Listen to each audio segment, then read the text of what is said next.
In order to keep the legacy of the Catholic University Institute of Buea, a strategic meeting between the proprietor, His Lordship Michael Bibi, and the advisory board held this May 23rd at the Bishops' Conference Hall, where some strategic decisions have been reached. Tomorrow, Friday 24th, Moliko Dineri kicks off activities for the 75th anniversary celebration of the Diocese of Buea at the Dineri level. The activities will be crowned with a Pontifical High Mass on Saturday 25th. Tonight we take you into the preparations for this event. And His Lordship Michael Bibi, the Bishop of Buea, has signed two separate communiques this May 23rd, assigning principals to some schools and also some journalists to DMR TV. Good evening and thanks for joining us on DMR TV for our primetime news this evening. Those were our top stories. The development of the news would be yours after the jingle interlude.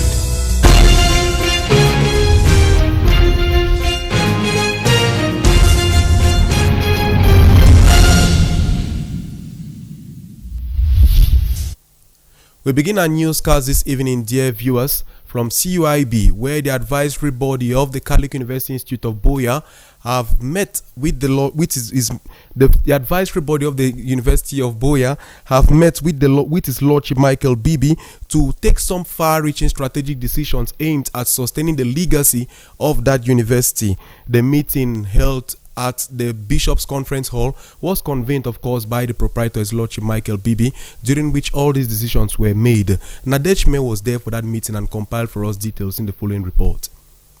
Members of the Juridic Advisory Board of Catholic University Institute of Buea, a board that reflects on the different components of the institution and make recommendations for the bishop, are meeting here to evaluate how the university is functioning, difficulties faced, and the implementation arrived at during the last meeting are effective. The president of the Catholic University Institute of Buea, Reverend Father Anyanwu Bartolomeo, took time to explain the purpose of this enlarged meeting, aimed at looking at some issues clearly and bring out objectives to make the institution the priority of the society. We have been able to talk extensively also on the academic components of the university. I think that we have had a wonderful exchange with members of the board, Juridic Advisory Board, and the CUIB community.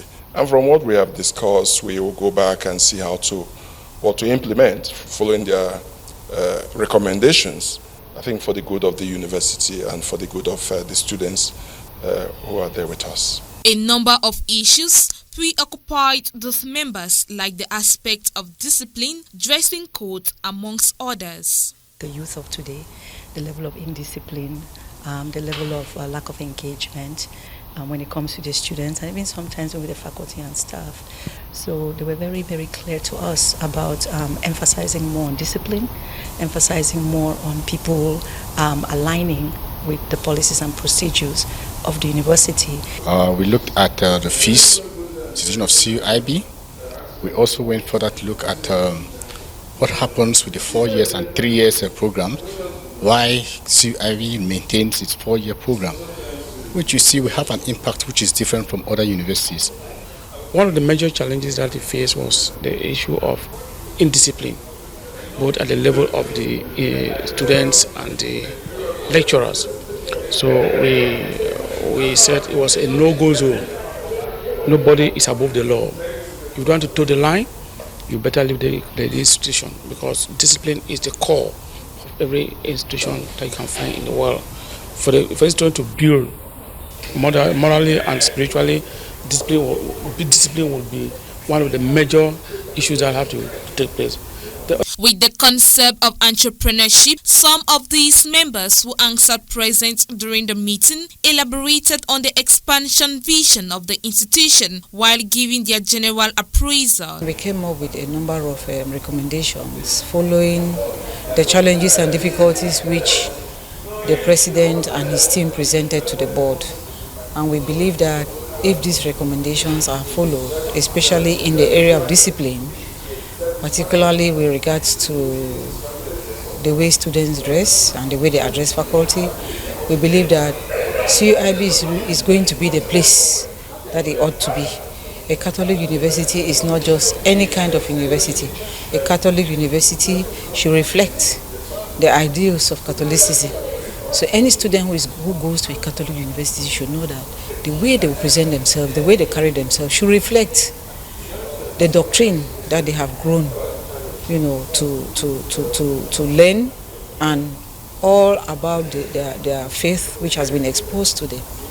Them at their level, and those that are not within their level should be brought to the board. In this case, we are saying that all of those relevant issues, like the identification of the needs of the students, identification of the very core problems of the staff, and the moral uprightness of the student and the staff, the entire university community, should have definitions and prescriptions that should come from the authority of the university.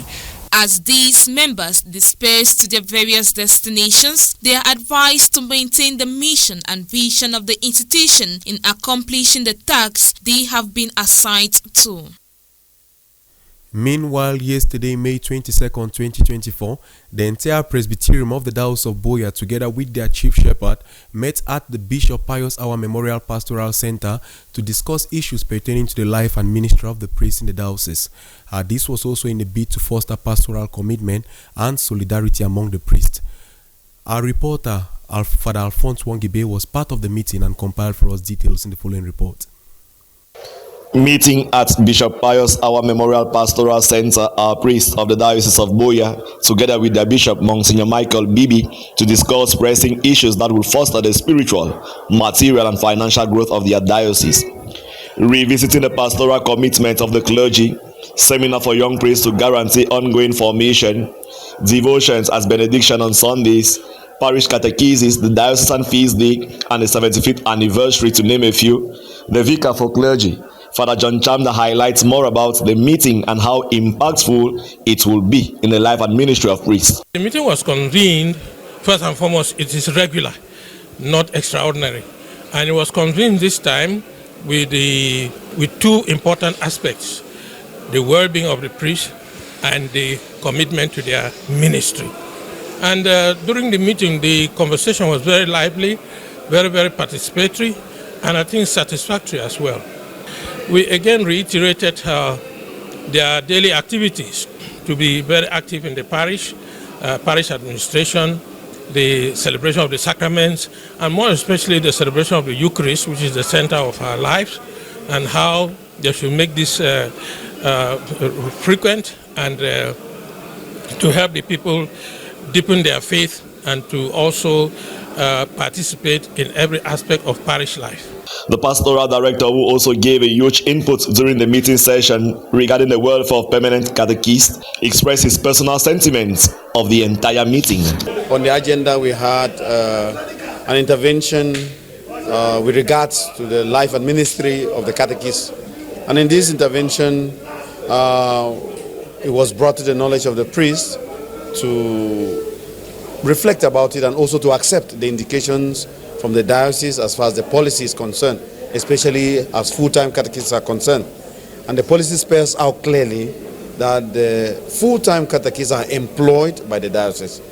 And the vision of the bishop is to be able to make the necessary working conditions to be better. One of the indications that was given is that for the salaries of the catechists, like any other diocesan worker, they are going to, once they sign the contract, they are going to be on a basic salary of at least 60,000. So I think the meeting today was a very cordial meeting. It was a meeting of gratitude, encouragement, and areas where there were some difficulties in understanding and resolution. I think everybody at the end of the day is happy, and we are moving on as a family, as a diocesan family. The young priests, having learned about the seminar concerning their ongoing formation, gave a positive assent to this and how beautiful and beneficial it will be for them in their ministry as well. It's something wonderful, most especially for the young priests, because we know formation is an ongoing something. And after the seminary, there is another reality. So like when we leave the seminary and come to the diocese, there are many things that we still need to learn. There are many things that we need to get engaged in to better up the ministry and to better up ourselves as priests also. So I think this formation is to fortify us, to strengthen us, pertaining to, what we have to do as priest in the diocese. Newly ordained, who was equally present for the first time with the entire presbyterium, revealed his feeling throughout the meeting session and how he requires that this come more often than not. From what I have seen today, I think such meetings should be monthly, even if possible, because it was an atmosphere of dialogue. In every society, every community, every country, if there is lack of dialogue, there is a problem or there will be disorder. So I think this is a better way to make the presbyterium a better one, because with this dialogue, it will go a long way to solve a lot of difficulties and challenges in the presbyterium. All in all, the clergy of the Diocese of Buea parted ways in satisfaction with renewed enthusiasm to continue proclaiming the good news as one family, trusting Christ is with them always. Christians of the 5 parishes that make up Moliko Dineri are gearing up preparations towards the celebration of the 75th anniversary of the Diocese of Buea at their Dineri level. The high point of the celebration will be on Saturday, May 25, 2024 at the Divine Mercy Co-Cathedral in Moliko during a Holy Mass that will be officiated by the Bishop of Buea. Aloysius Likia spoke with the Dean of Moliko Dineri, who says all is set for the celebration this weekend. Here is his report. After the grand opening at the diocesan level, activities towards the celebration of the 75th anniversary of the Diocese of Buea is picking steam across the diocese, with major activities and projects being put in place. Dineries across the diocese are taking the lead towards the anniversary celebration, with Moliko Dineri made up of St. Charles Luanga Parish, St. Cornelius Parish Bunduma, Divine Mercy Co-Cathedral Parish, St. Michel Francophone Community, and the St. Peter and Paul University Parish being the first. The celebration will take place from the 24th to the 25th of May, with Christians from these parishes gathering to celebrate the milestone and share the good news. Reverend Father John Chamda is the Dean of Moliko Dineri. He says the news of his Dineri leading the celebration is a thing of joy, and the entire Dineri is ready for the celebration. In view of the forthcoming event, the 75th anniversary of the Diocese of Buea, Moliko Dineri will take the lead in beginning the celebrations at Dineri level. And it was really a good news, because since 2020 that I came, by the very first meeting we had in the Parish Pastoral Council, I remember somebody saying that Moliko is the heartbeat of the Diocese of Buea, and therefore it is not out of place if they are given the lead role to kickstart the celebrations at Dineri level. And as far as preparations are concerned, we are already set for the D-Day, which is Saturday the 25th of May. That's just in about 2 days' time. Following the communique from the Bishop of Buea concerning this celebration, the Christians of this Dineri felt elated and anticipates a fruitful celebration this weekend. So far we have had about 5 different meetings, Dineri meetings, to be able to see how to put things in order as far as celebration is concerned. So from this meeting we resolved that tomorrow Friday, which is the 24th of May, we will have human investment at the level of the Paul Cathedral, where Christians are expected to come with cutlasses and hoes to be able to see that they keep the surroundings of the Paul Cathedral clean against our Mass on Saturday. So the Mass on Saturday at the level of Moliko Dineri will be celebrated by His Lordship, the Bishop of Buea Diocese, and the Mass begins at 9 o'clock in the morning. And immediately after that Mass, we have other activities that will take place. For example, the CWA of Moliko Parish will do a comedy show, and also the youth of St. Charles Luanga Parish Moliko, they have a drama that they have to act. Yes, talking about the feast of the 75th anniversary, all the churches before now have been carrying on prayers, which we say during post-communion. Always we've been praying, and our diocese being asked to lead. You know, when you are called to lead, it does not usually mean that you are the best. There should always be somebody in front. So we accepted with the bishop, and then we as a diocese, as a parish, we've been having our own prayers, we've been having meetings, how we will turn out on these days, things that we are going to do. We've been having collection in church to contribute on different Sundays in preparation, because you know with everything you need money. So we've been having these contributions as a second basket to support with this occasion. All of us are supposed to be there, because we can't go through that. It is the Molicodinary which is going to come first. So I'm just praying that all of us should turn out tomorrow at 4 p.m. be at Chrome Cathedral and do the human investment that we are supposed to do, so that the place will look neat on that Saturday when we are celebrating proper. And on that day, I just pray that we should have good weather, the people should be healthy, and we should all go there with joy to give thanks to God for this opportunity of bringing this diocese to 75 years. It should be noted that the celebrations will move to ordinaries across the diocese in a bid to share the gospel of Christ, reminding the Christians that God is with them always. His Lordship Michael Bibi has signed 2 separate communiques appointing principals to 2 diocesan schools, as well as appointing some 2 journalists to the broadcast team of GMR TV. The 2 documents signed by His Lordship Michael Bibi were made public earlier today, May 23, 2024. Newsroom editor June Baku now reads out both communiques. Let us begin with that appointing the principals. May 23, 2024. To all clergy, all members of the Institute of Consecrated Life, all societies of Apostolic Life, all lay faithful, Diocese of Boya, transfers and appointments. May God our Father and the Lord Jesus Christ in communion with the Holy Spirit give you grace and peace. I write to communicate to you the following transfers and appointments in the Diocese of Boya. 1. Father Lucien Moore, from St. Peter the Apostle Parish, Modeka, to Our Lady of Grace College, Moyoka, as principal. 2. Miss Mercy Fomenki, from St. Anne High School, Limbe, to Mount Carmel College, Munya, as principal. These transfers take effect from today, Thursday, the 23rd of May, 2024. Yours in his service, Michael Miabeswe Bibi, Bishop of Boya. The next communique is that appointing 2 journalists to the broadcast team of GMR TV. Jude Baku once more. May 23, 2024. To all clergy, all members of the Institute of Consecrated Life, all societies of Apostolic Life, all lay faithful, Diocese of Boya, appointments in GMR TV.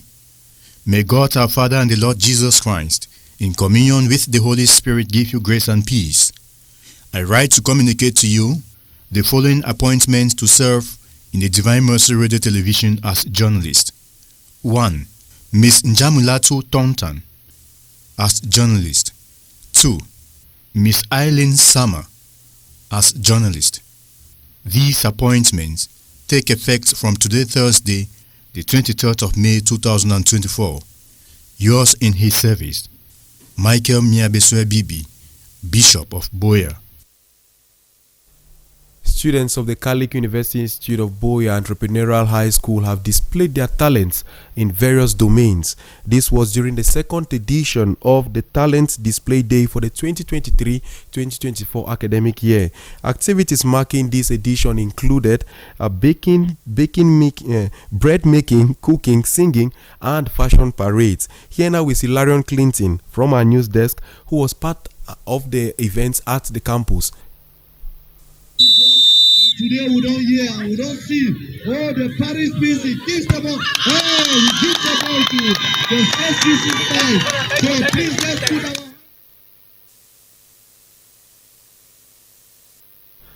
That was rather at Menchum, where we'll be getting to after a while. Let us go back to the Calicut University Institute of Buea Entrepreneurial High School, where the students of that institution have displayed skills and talents in various domains during the day, which was their day of talents and other shows. Let us get there with our reporter, Hilarion Clinton.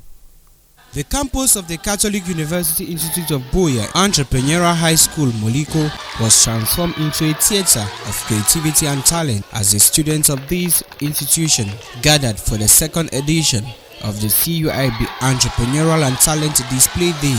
From bead making to sewing, cooking to singing, and even a captivating fashion parade, the event showcased the multifaceted skills and passion of the students. The Vice Principal of CUIB, Cho Fidelis, highlighted the significance of this occasion, describing it as a cherished tradition held towards the end of each academic year. We always have this a day before we close. You know, as an entrepreneurial high school, we showcase the talents, all the various talents outside the classroom that the students acquire here. Yes, because here one of our vision, our mission is to let the students be job creators and not job seekers. So today they showcase the various talents, like I have said, that they make out of classroom. Students participating in the event echoed their excitement at being able to exhibit their skills. Many shared personal views, emphasizing on how CUIB has provided a conducive environment for their talent to be developed. BT, I'm in Form 4 Science in CUIB S&A. So participating in the talent and development activities, I feel good because I feel like I'm becoming to know who I want to be in the future. I know where I'm going to. My name is Kengaka Nzingi Shalom Felix, and I'm schooling in CIB, the Buea Diocese. So I feel great participating in this very beautiful and great occasion. Using themselves as examples, the students encourage others to consider CUIB as their next academic bus stop, highlighting the opportunities available for talent development and growth at the institution. Because CUIB is an entrepreneurial high school, and I think you should really send your kids to this school because they help your kids be talented, to find their talent. And CUIB has impacted me both educationally and also what I would want to be in the future. Educationally, in the sense that I was first of all in another school before coming here, and I realized that there is a big difference. I have improved so much in my educational studies and also in the talent and development side. I realized that I can now do modeling. Before, I never knew I can do modeling. Vice Principal further expound that the institution is taking proactive steps to further develop the talent of its students. He says during the upcoming long-term break, the school has organized a special classes spanning from 6 weeks and above. I think we have what I want to call a continuous assessment of the students. Even while on holiday, we have holiday classes principally to make sure that they continue with the talent development aspect of the institution. So this holiday, for example, they may have say 6 weeks of talent development. Mr. Cho also used the opportunity to appeal to parents, encouraging them to consider CUIB for their children's education. Well, we want to encourage those whose students are still here and those whose students are yet to come that CUIB is peculiar when it comes to talent development, because for those whose children are here, I'm sure they are seeing it for themselves.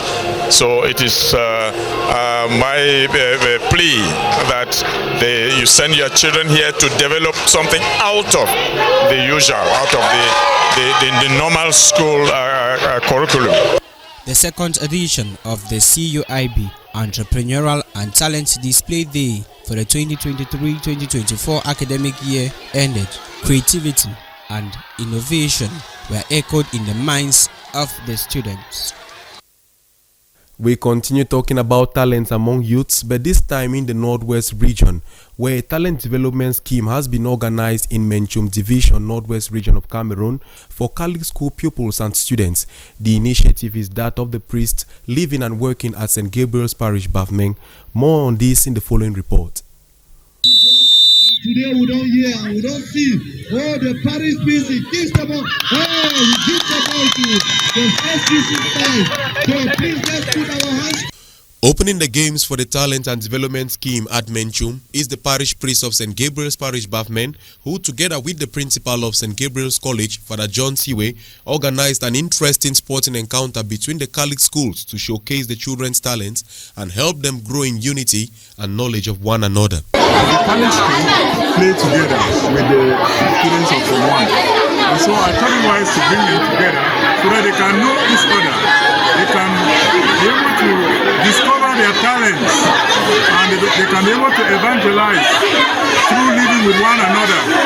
And it's also a way of helping them to be able to gain confidence when they go out there to bring changes in the world, positive changes, to bring a lot of innovation in the world. It is important to have children live together happily and joyfully and give them the opportunity to challenge themselves through playing games, through meeting one another, and through knowing one another. It is a wonderful moment for all the players who can be seen nicely clad in their football outfits as they pose for the anthem before the match, a gesture unanimously copied by their excited fans drawn from across the various schools and community as a whole. Coach Kamanjang Cyprian, who has been very instrumental in the organization and training of the children for this encounter, gives his overall impressions and appreciation. As I've been telling people, I promote talent as far as football is concerned. And so today I am very, very impressed. When I see children come together like this, I am like fly. So I really want to appreciate the Bafmen community for giving me that courage, for giving power to take care of their children.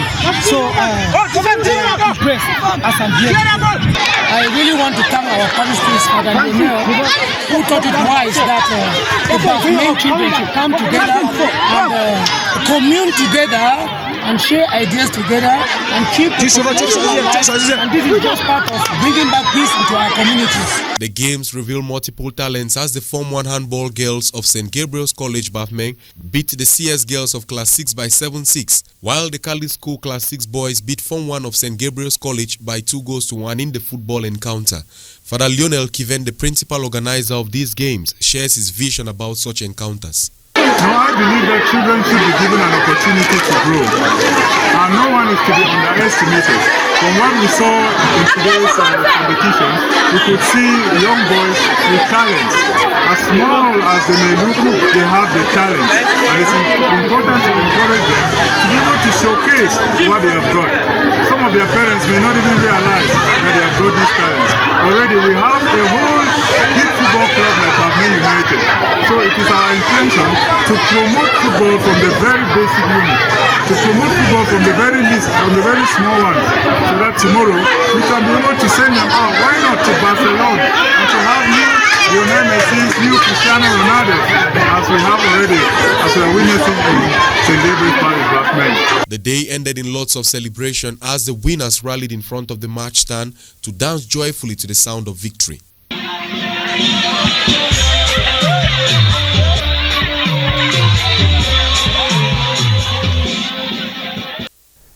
Much celebration there in Bafmen, where there is the youth development scheme organized by the priests working in that area. We'll say congratulations and kudos to them.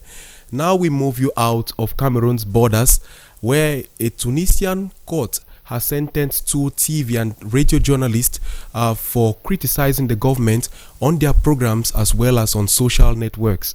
Also, the U.S. President Joe Biden has welcomed Kenyan President William Ruto to the White House for a 3-day visit aimed at recognizing 60 years of diplomatic ties and launching a new era of technological cooperation between the two nations.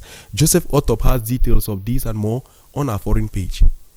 President Joe Biden has welcomed Kenyan President William Ruto to the White House for a 3-day state visit, highlighting 60 years of diplomatic ties and launching a new era of technological cooperation between the two nations. This visit also marked the designation of Kenya as a major non-NATO ally a move made as Kenya prepares to deploy forces to Haiti under a UN-led initiative to address the security crisis in the Caribbean country. In his remarks, President Biden emphasized the importance of the partnership between the U.S. and Kenya, particularly in the realm of innovation, he stated. The visit underscores the strategic importance of Kenya in the region and the potential for increased collaboration in various sectors. It also aligns with the broader U.S. strategy to bolster ties with African nations through technological and economic partnership. The designation of Kenya as a major non-NATO ally, though largely symbolic, signals a deepening of military and security cooperation in which these moves support Kenya's role in global peacekeeping efforts, including its upcoming mission to Haiti. The Tunisian court on Wednesday, May 22, 2024, has sentenced two TV and radio journalists to 1 year in prison for criticizing the government on their programs and on social networks. Bohane Sias and Murat Zehidi were each given 6 months imprisonment for disseminating fake news and an additional 6 months for making false statements with the aim of defaming others. The sentences come less than 2 weeks after both were arrested. They are among a broader group of journalists, activists and lawyers charged under Decree 54, a law criminalizing the dissemination of fake news aimed at harming public safety or national defense. In a virtual address to the Global Security Forum in Qatar, Rwanda's President Paul Kagame on Wednesday defended his country's track record in assisting refugees. Human rights activists and others have criticized a new British law that would see Kigali paid for receiving illegal asylum seekers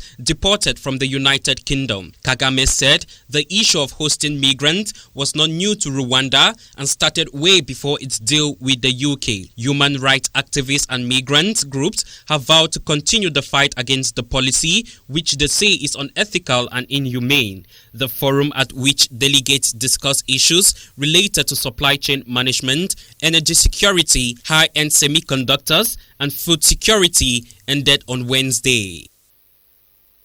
Newly appointed head coach of the Indomitable Lions of Cameroon, Belgian national Marc Brice, has continued visiting some sports facilities in the country ahead of the preparatory matches for the Lions, despite ongoing tussles over his legitimacy.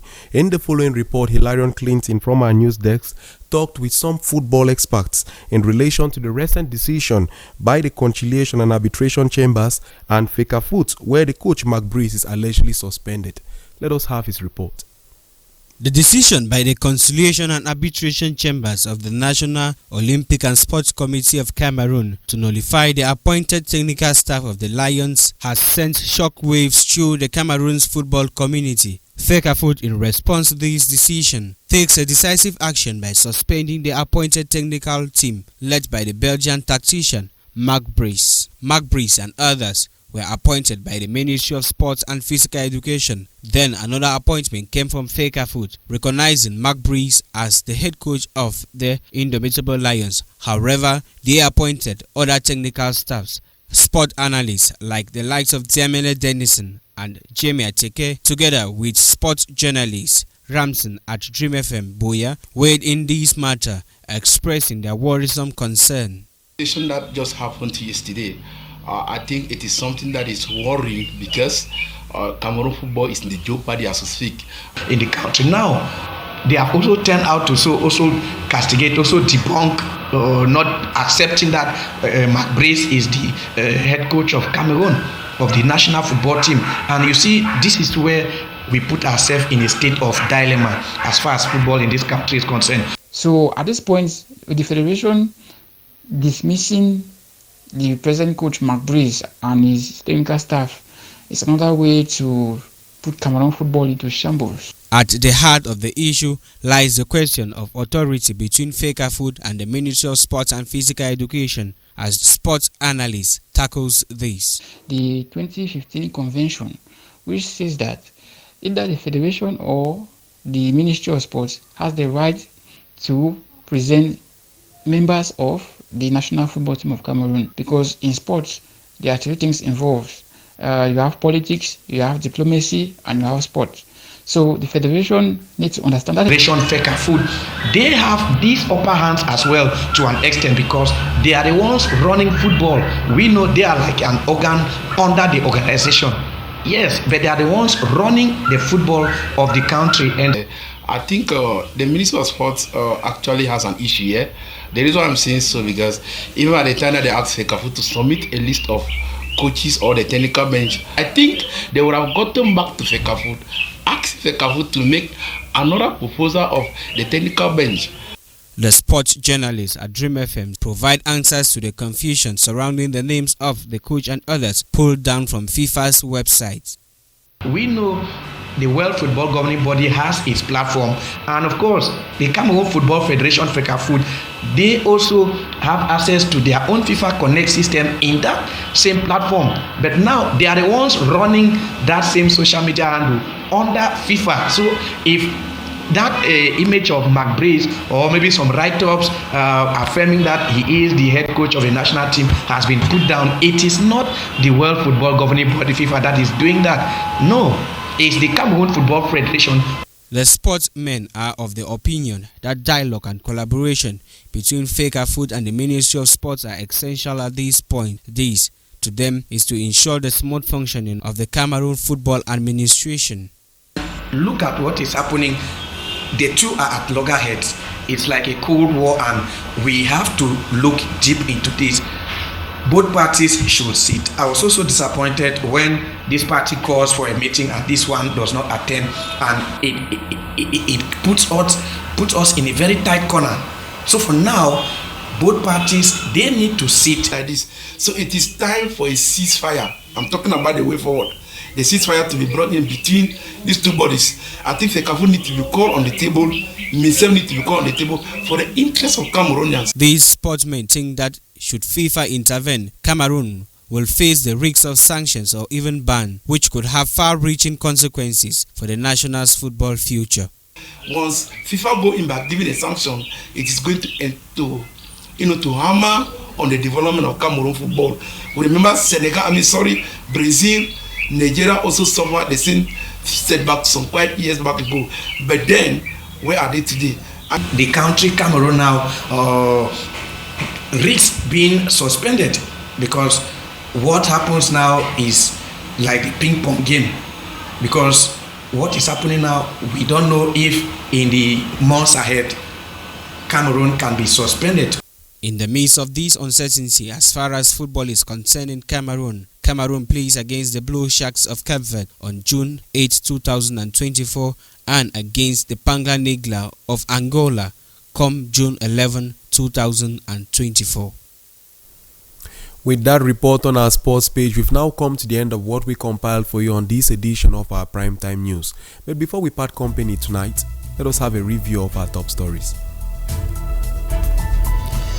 In order to keep the legacy of the Catholic University Institute of Buea, a strategic meeting between the proprietor, His Lordship Michael Bibi, and the advisory board held this May 23rd at the Bishops' Conference Hall, where some strategic decisions have been reached.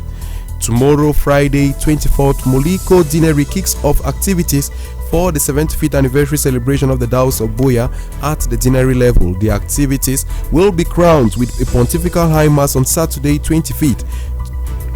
And His Lordship Michael Bibi, Bishop of Buea, has signed two separate communiques this 23rd May, assigning principals to some schools and also some journalists to DMR TV. Thanks for joining us on this edition of our Primetime News. We hope to keep the rendezvous with you tomorrow, Friday, where we'll be bringing to you events that will culminate the end of the week. At this juncture, that will leave in the company of more interesting programs on DMR TV. Stay blessed.